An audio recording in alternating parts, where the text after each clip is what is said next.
The Sea Peoples. The year is 1177 before the Common Era. In the span of 50 years, every great civilization on Earth simply stops. The Hittite Empire, gone. Mycenaean Greece, gone. The trading city of Ugarit on the Syrian coast, burned to the ground and never rebuilt. The palace at Pylos, torched. Egypt survives, barely, and the pharaoh who saves it carves the story onto the walls of his temple at Medinet Habu. He describes the enemy in terms that suggest genuine bewilderment. He calls them the Sea Peoples. And 2,300 years later, we still do not know who they were. The reliefs at Medinet Habu, carved around 1175 before the Common Era, name at least 5 distinct groups: the Peliset, the Checker, the Shekelesh, the Denyen, the Weshish, depicted in coordinated naval assault formations with supply trains behind the infantry. Historian Eric Klein, in his 2014 synthesis, identified at least 47 sites across the eastern Mediterranean destroyed or abandoned within a single 50-year window. The last known tablet from Ugarit, a letter baked hard by the fire that killed the city, reads simply, "The ships of the enemy have been seen at sea." The city was gone within weeks. A 2019 genetic study published in Science Advances found that skeletal remains at Ashkelon carried signatures from southern Europe, suggesting at least some of these warriors originated near the Aegean. Mainstream historians, following Klein, favor a systems collapse model: drought, famine, internal rebellion, and migrating populations converging simultaneously. The Sea Peoples were refugees and opportunists riding a wave of cascading failures, not a single orchestrated military force. But the Medinet Habu reliefs don't show refugees. They show coordinated amphibious assault formations with logistics support. Refugees don't bring siege trains. Some researchers ask whether these were the survivors of a prior civilization, possibly Mycenaean, who, finding their own world already gone, turned predator. If so, the most devastating military force in Bronze Age history was systematically erased from the record by the one culture they failed to destroy. The victors described the enemy in ways that ensured no one would ever claim them. From the shores of the eastern Mediterranean, we cross 1,000 miles of sand to a desert that swallowed an entire army whole and kept the secret for 25 centuries. The Phantom Army of Cambyses, 50,000 soldiers, gone, not defeated, not captured, not retreated, simply gone. The year is 524 before the Common Era. The Persian king Cambyses II has already conquered Egypt. He is the most powerful man on earth. He dispatches 50,000 of his finest soldiers into the western desert toward the oracle of Amun at Siwa, an oracle that has just declared him illegitimate. The army marches into the sand. A sandstorm appears on the horizon, and then there is silence. Not a survivor emerges, not a messenger. Not a single Persian soldier ever walks out of that desert, and for over 2 millennia, the story lived only in the pages of Herodotus, who wrote it down a century later and whom serious historians long suspected of exaggeration. Then, in 2009, Italian archaeologists Angelo and Alfredo Castiglione announced that they had found human bones, bronze weapons, silver jewelry, and horse bits scattered across a 3-kilometer area near the Bahrain oasis, roughly 100 kilometers from Siwa. Material consistent with a Persian military force of the correct period. Modern Saharan geologists have documented localized sandstorm events capable of burying objects under 6 to 10 meters of sand within hours. The army's route from Thebes to Siwa spans approximately 640 kilometers of unmapped terrain. Herodotus notes the soldiers departed with 7 days of rations. Mainstream archaeology accepts that a large Persian force entered the desert and perished, most likely from dehydration and burial by storm. The complete absence of physical evidence is explained by the desert's extraordinary preserving and concealing power simultaneously. But 50,000 bodies don't simply disappear without a trace deep enough to evade modern remote sensing radar. No systematic ground-penetrating survey of the confirmed route has ever been completed. Some researchers ask a quieter question. What if the army didn't die? What if 50,000 stranded, waterless soldiers were quietly absorbed into desert populations, their identity erased not by sand, but by a king who had every political reason to bury the story of a failed campaign against a god? The erasure may have been administrative before it was geological. From a desert that swallowed an army, we moved to a civilization that erased one, chiseling the faces off monuments, replastering temple walls, and rewriting a century of history so thoroughly that European scholars didn't know this dynasty existed until the 1800s. The Hyksos military machine. Imagine waking up one morning and discovering that everything you believed about war was obsolete. No warning, no declaration. Just a new kind of soldier on a new kind of animal pulling a new kind of weapon, and your bronze-tipped spears bouncing off their composite armor like reeds against stone. That is what happened to Egypt around 1650 before the Common Era. A force materialized in the Nile Delta, armed with technologies Egypt had never encountered. The composite recurve bow, capable of 3 times the draw force of the simple Egyptian equivalent, the horse-drawn war chariot, the kepesh sickle sword. Austrian archaeologist Manfred Bietak, whose team has excavated ancient Avaris, the Hyksos capital, since 1966, uncovered a palace complex covering approximately 5.5 hectares and horse burial pits entirely foreign to Egyptian ritual practice. A landmark 2020 study published in Nature, led by Chris Stantis of Bournemouth University, analyzed strontium isotopes from 75 individuals buried at Avaris and found signatures consistent with origins in the Levant or further northeast, not an Egyptian population. Even the Egyptian word for chariot is borrowed directly from a Semitic root, a linguistic fossil proving the technology was imported long after the official record claimed otherwise. Mainstream Egyptology accepts the Hyksos as Canaanite migrants who rose to power during a period of Egyptian weakness. Their eventual erasure by Pharaoh Ahmose I and his successors is attributed to standard dynastic image management, new rulers minimizing the legacy of foreign occupation. But the scale of what followed went far beyond political housekeeping. Multiple official king lists simply skip the Hyksos period entirely, as if a century of rule never happened. You cannot accidentally omit 100 years.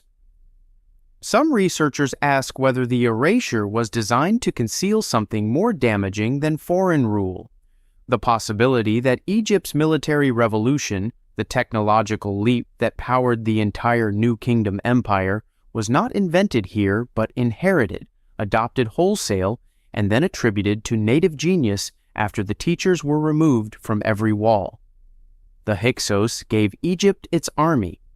Egypt destroyed the Hyksos. And then Egypt became the greatest military power in the ancient world using the weapons it had been taught and officially never learned. From the sands of Egypt, we crossed the Atlantic and climbed the Andes to a fortress whose builders the empire that used it refused to claim. The ghost builders of Sacsayhuaman. When the Spanish conquistadors first saw Sacsayhuaman, they did not believe human beings had constructed it. Neither, apparently, did the Inca themselves. Ask the Inca who built the 3-tiered zigzag walls of interlocked stone above Cusco, walls fitted so precisely that a sheet of paper cannot slide between the joints, and the answer, recorded by Spanish chronicler Pedro Cieza de Leon in 1553, was not a king's name. It was a myth. Giants, they said, beings who came before. The Inca were the most powerful military empire in the Western Hemisphere, standing in front of a fortress they could not explain, built by an army they could not name. UC Berkeley engineer Jean-Pierre Protzen, whose 1993 study remains the primary technical reference for the site, calculated that moving the largest stones, estimated at up to 300 tons, using available Andean tools and materials would require a coordinated workforce of at least 4,000 people, and that the joint tolerances achieved, less than half a millimeter in some contact surfaces, cannot be replicated by the stone-pounding technique alone. The site survived the 1650 Cusco earthquake and the 1950 Cusco earthquake. Nearby Spanish colonial buildings, constructed with mortar and cut rectangular stone, collapsed in both. The fortress did not. Radiocarbon dating of organic material within construction layers has returned dates ranging from roughly 600 to 1400 of the Common Era, suggesting multiple building phases, possibly multiple cultures. Mainstream archaeology attributes Sacsayhuaman to the Inca Emperor Pachacuti in the mid-15th century, using organized Mita labor drafts of conquered peoples. The Inca administrative system was comprehensive, meticulous, and fully capable of mobilizing the necessary workforce. But the Inca documented every major construction project. Their records describe Sacsayhuaman as a site Pachacuti expanded and modified, not originated.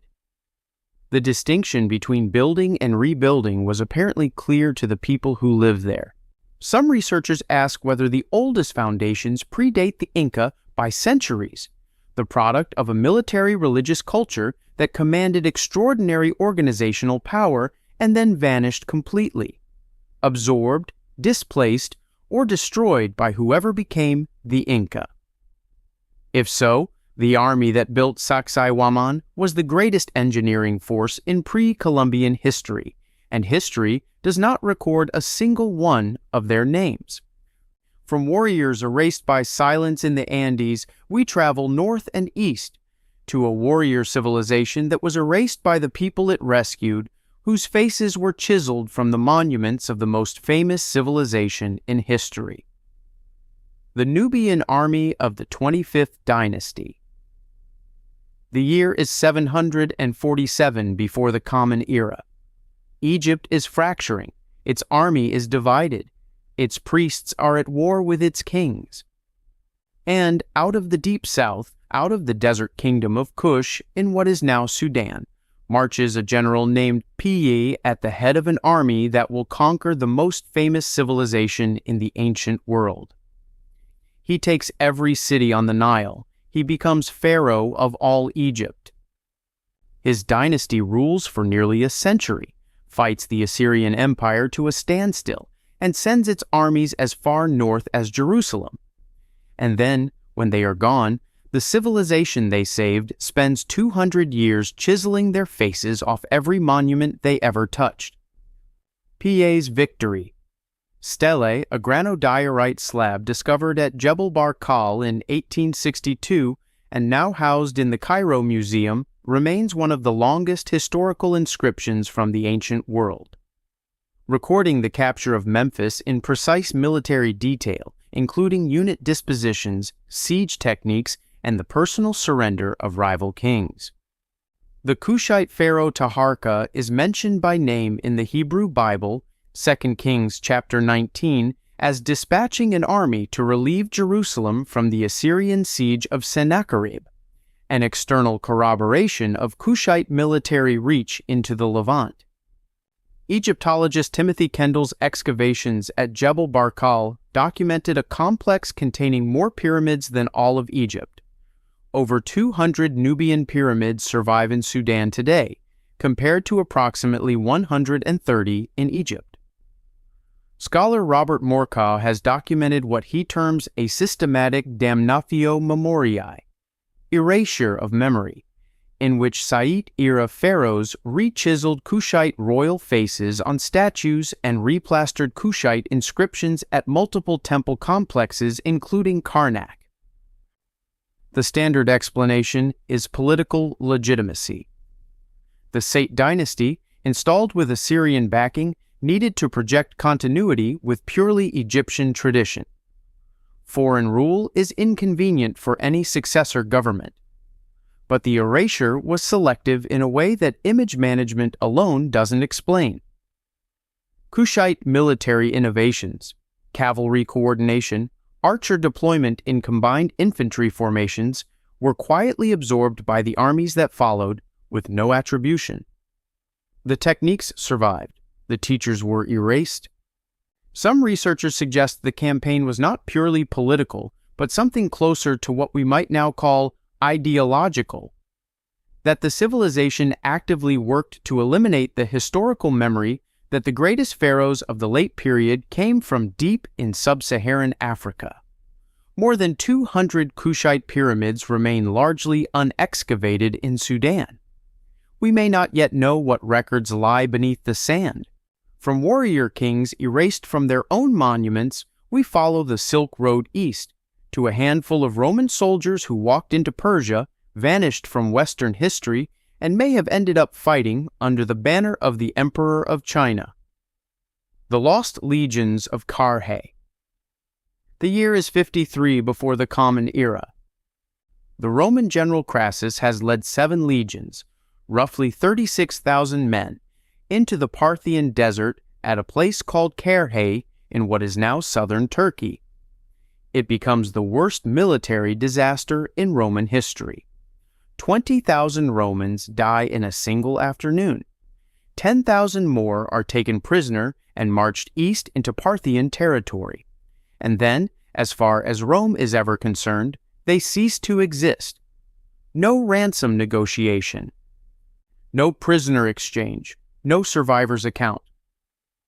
10,000 of the most disciplined soldiers in the ancient world walk east, and history closes behind them like water over a stone. Plutarch's account in his Life of Crassus records that the prisoners were marched to the Parthian frontier city of Merv in modern Turkmenistan, roughly 3,000 kilometers from Rome. Then, 17 years later, the Book of Han, the official dynastic history of the Han Empire compiled by historian Ban Gu around 82 of the Common Era, records an encounter near the city of Jaiji in the Talas Valley. A mercenary force is described defending a fortified position using what the text calls a fish-scale formation of shields, soldiers locking overlapping shields in a precise geometric pattern around a gate. The Roman testudo, the tortoise formation, is described in nearly identical terms by Latin military writers. Oxford historian Homer Dubbs, in a 1957 paper, noted that the Chinese place name Liqian, applied to a small settlement in Gansu province, is a phonetic rendering of the word legion in Han-era Chinese pronunciation.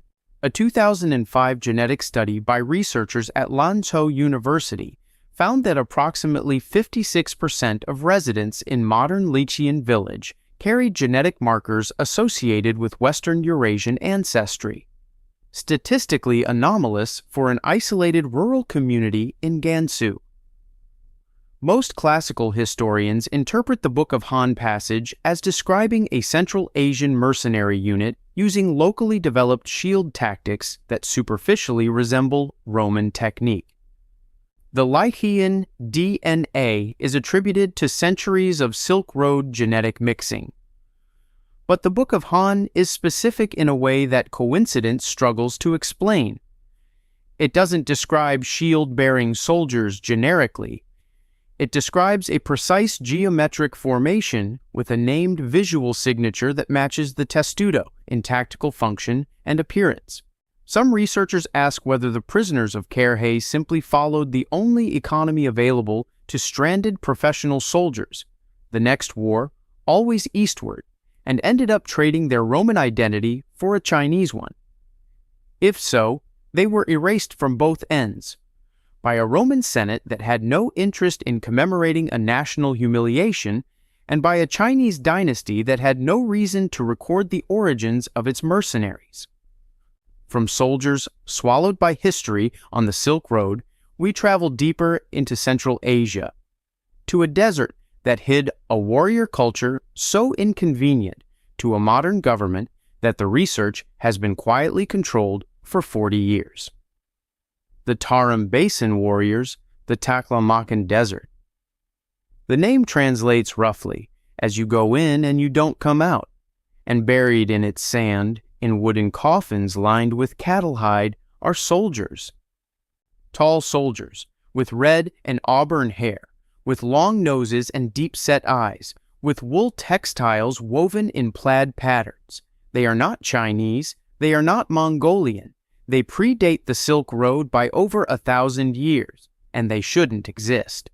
The mummies of the Tarim Basin have been known since the early 20th century, but systematic documentation began in the 1980s with Chinese archaeologist Wang Binghua and later University of Pennsylvania scholar Victor Mayer, co-author of The Tarim Mummies, published in 2000. A landmark 2021 study published in Nature, led by Chengwan Zhong of Seoul National University and geneticist David Reich of Harvard, analyzed 13 individuals dated between approximately 2100 and 1700 before the Common Era. The finding was extraordinary. These people belonged to a genetically isolated population with no significant mixture from either East Asian or Western steppe sources. They were neither migrants from the West nor from the East. The study's authors described them as one of the most genetically isolated populations known from that period. The tallest male specimens reach approximately 1.8 meters, significantly above average Bronze Age East Asian stature, with skeletal markers consistent with a physically active or warrior class. Victor Mayer has documented in multiple academic forums that independent foreign access to the collection has been restricted by regional authorities since the 1990s, with findings subject to state review before publication. The mainstream scientific consensus, supported by the 2021 Nature study, holds that the Tarim people were a locally isolated Bronze Age population descended from ancient North Eurasian ancestry, who developed independently and were eventually absorbed by surrounding cultures. But absorbed is the academic phrase for we don't know what happened to them. A genetically isolated warrior culture of unusual physical presence, with sophisticated textile technology and no traceable origin, vanishes from one of the most strategically critical corridors in Eurasian history. Some researchers ask whether they were absorbed at all, or whether they were destroyed, and the destruction was so total that no neighboring culture left a record of the conflict. The state that controls the site has its own reasons to prefer one answer over another. From warriors buried in Central Asian sand, we follow Alexander the Great's army to the edge of the known world, and find that some of it never came back. Alexander's stranded garrisons. The year is 323 before the Common Era. Alexander the Great is dead, his empire is fracturing, and thousands of miles from Greece, in the mountains of what is now Afghanistan, are his soldiers, not deserters, garrison troops, men left to hold the furthest reaches of the world. The empire that sent them is gone. The generals who might relieve them are fighting each other for the scraps. And so these men, tens of thousands of Greek soldiers, do the only thing available to them. They stay, they build. They become something that has no name in Western history. And 2,000 years later, a French farmer finds a coin in a field in northeastern Afghanistan, and the world discovers they had built a city. Diodorus Siculus records in his Library of History that approximately 23,000 Greek infantry and 3,000 cavalry stationed in Bactria launched a coordinated mutiny after Alexander's death, demanding return to Greece, and were suppressed. The survivors remained in place.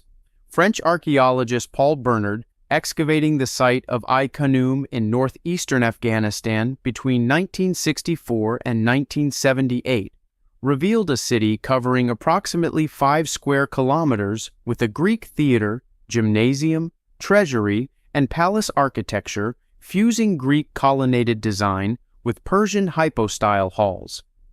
Physical proof of a hybrid military-civic culture that had been known only from fragmentary coin records.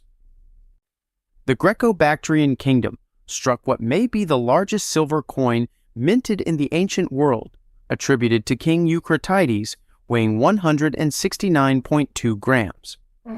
A 2012 genetic study by Qasim Ayub of the Wellcome Trust Sanger Institute found elevated frequencies of Western Eurasian genetic markers in populations of the Kailash valleys of northern Pakistan, whose oral traditions have long claimed Greek descent. Mainstream history fully acknowledges the Greco-Bactrian kingdom. Its disappearance from Western records around 120 before the Common Era is attributed simply to distance and the limits of ancient communications. But Alexander's campaigns generated an enormous literary industry. Historians, geographers, eyewitnesses who documented everything. The complete silence about the collapse of a 2-century Hellenistic civilization suggests not ignorance, but a cultivated indifference that functions practically as erasure. Some researchers ask whether the military doctrine these stranded soldiers developed, blending Greek phalanx tactics with Central Asian cavalry and elephant warfare, fed directly into the military traditions of the Kushan Empire and eventually the Gupta dynasty of India. If so, the most consequential long-term military legacy of the Greek world may not be Rome. It may be the subcontinent, and we simply never connected the thread. From soldiers who became a civilization, we descend to the oldest mystery on this list, an army that built the first temple on Earth at a time when temples were not supposed to exist yet. The army that built Göbekli Tepe. The year is 9600 before the Common Era. The Ice Age has just ended. Sea levels are rising across the world. Civilization, by every textbook definition, does not exist. Agriculture will not be invented for another 1,000 years. Writing is 7,000 years away. Cities are a concept no human being has yet formed. And on a barren hilltop in what is now southeastern Turkey, a workforce of potentially thousands of people is quarrying limestone blocks weighing up to 20 tons, transporting them to a summit and erecting them in precise circles aligned to specific constellations.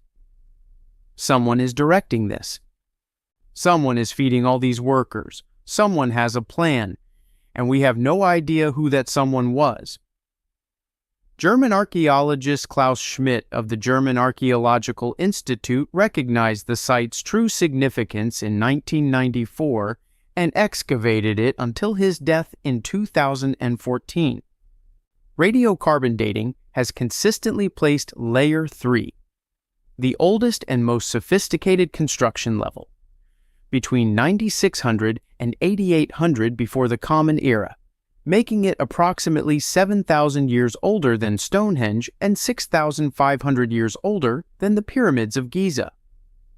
Schmidt's team identified over 200 T-shaped pillars in at least 20 circular enclosures, with the largest pillars standing 5.5 meters tall.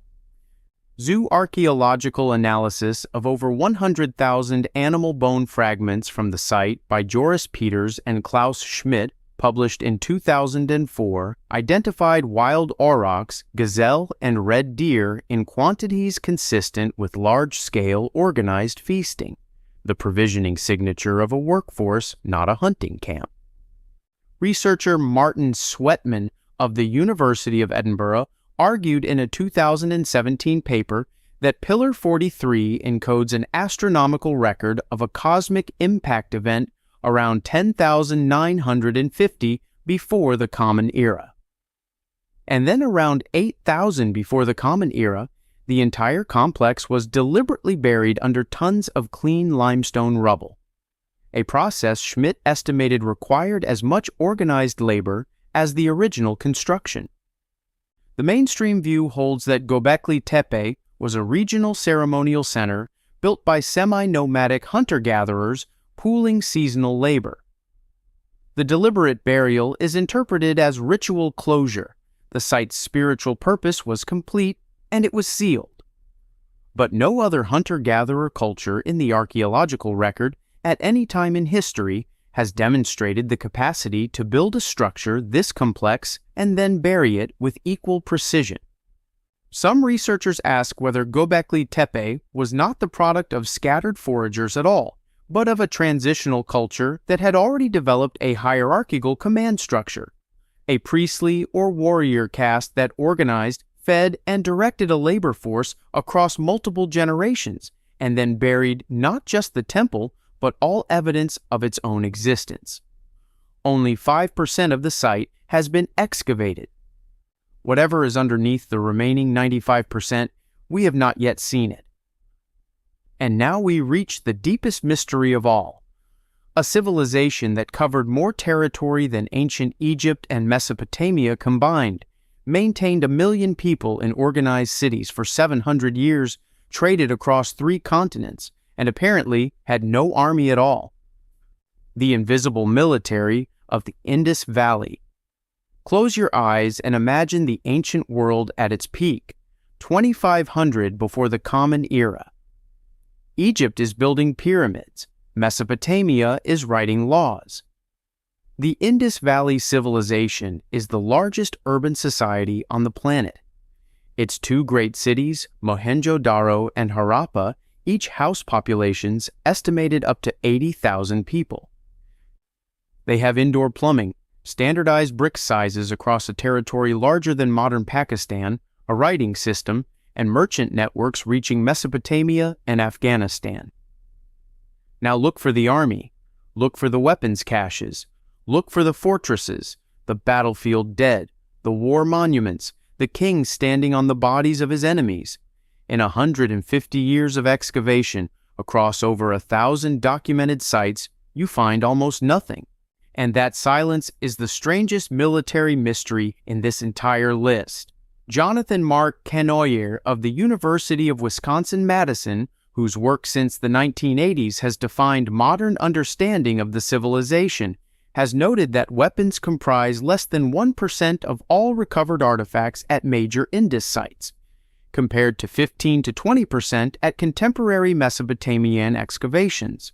The massive granary complex at Mohenjo-Daro, capable of provisioning tens of thousands of people, shows no fortification structures, no guard architecture, and no evidence of restricted access. A 2018 osteological study of skeletal remains from the Harappan Cemetery at Rocky Gari, co-authored by Harvard geneticist David Reich and Vasant Shinde of Deccan College, found almost no skeletal trauma consistent with organized violence in a statistically meaningful population sample. And the Indus script, approximately 400 distinct signs appearing on over 4,000 carved seals, has never been deciphered. Every other ancient civilization that developed writing used it partly to record military victories. The Indus may have too. We simply cannot read what they left behind. Mainstream archaeology, following Canoyer, argues that the Indus Valley was not pacifist, but differently organized. A state where power flowed through merchant guilds, priestly authority, and economic control rather than military domination. The apparent absence of warfare may reflect not peace, but a different kind of power, one that did not require a standing army to enforce compliance. But a civilization of an estimated 5 million people maintaining standardized weights and measures across 1.5 million square kilometers for 700 years enforced that system somehow. Standardization does not sustain itself through good manners alone. Something held it together, and we don't know what it was, because whatever record that something left behind is gone. Some researchers ask the most unsettling question on this entire list? What if the Indus Valley had a professional military and that military's records were precisely what was targeted when the civilization collapsed around 1900 before the Common Era? Every conqueror erases the army of the conquered first. If the Indus population scattered into smaller groups absorbed by incoming cultures, there would be no victor to preserve the memory. The erasure would be total, achieved not by any single decision, but by the simple disappearance of everyone who might have remembered. 10 armies, 10 different kinds of silence, a Bronze Age fleet that destroyed 5 civilizations and left no confirmed homeland. 50,000 Persian soldiers buried under the Sahara. A Roman military formation appearing in a Chinese imperial chronicle 17 years after the last Roman soldier was supposed to have died in the desert. Genetically isolated warriors in the Taklamakan, Greek soldiers whose descendants may still be living in Afghan valleys. A Nubian dynasty whose faces were chiseled from their own monuments. Builders who organized a workforce the size of a small city before cities were supposed to exist. The official explanation for each of these, taken individually, is reasonable. Coincidence, distance, incomplete records, the natural noise of ancient history. But taken together, the gaps all run in the same direction. They all suggest that organized, sophisticated military power existed earlier, traveled further, and lasted longer than the history we were handed. Mainstream scholars and alternative researchers agree on at least one thing. We are working from a fraction of the evidence. The rest is still underground. You watched this far because you already knew the official story had holes in it. That instinct is worth following. Subscribe and tell us in the comments.